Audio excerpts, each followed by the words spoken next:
Sa pilitang inilikas ang mga residenteng malapit sa Tulyahan River matapos umapaw ang Lamesa Dam kagabi. Sa datos po ng Pag-asa, as of 5 p.m. nasa 79.99 meters na lang ang dam na below spilling level na. Tinutukan niya ni James Agustin. Gumamit ng lubid ang mga rescuer para marating ang mga bahay sa bahaging ito ng Sitio 1 sa Barangay North Fairview, Quezon City kagabi. Rumagasa ang tubig mula sa Tulyahan River matapos umapaw ang Lamesa Dam. Inalalayan ng mga residenteng lumilikas sa abot bewang na taas ng tubig. Ang ilang gamit ibinalot sa garbage bag. Inilikas din ang alagang hayop. May residente pang sumampas sa balikat ng isang rescuer habang sinusuong nila ang baha. Nagpatupad ang barangay ng forced evacuation kagabi.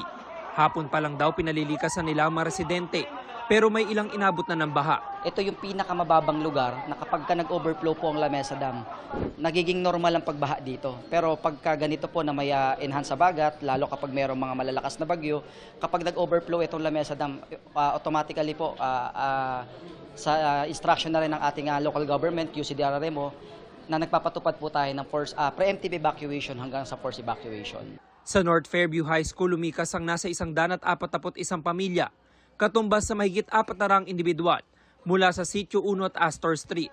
Kabilang sa kanila si Roslyn, na siyang nakunan sa video na nakasampas sa balikat ng isang rescuer. Takot na takot ako, baka malunod ako kasi maliit ako eh. Kasi yung tubig umapaw dito sa mga rescuer. Nagpatulong lang po ako sa mga rescuer nga mabuhat nila.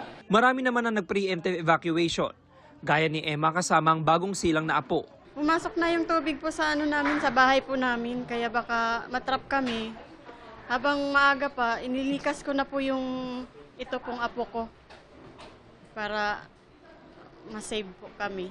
Sobrang hirap po sa pagbubuhat-buhat ng mga gamit, ganun, akyat baba, para hindi lang po mabasa. Hindi rin nagpakampante si Dayang na maagang lumikas kasama ang 4 na anak. Ayaw po namin maranasan yung nangyari sa amin last year po. Nagpastaw po yung baha.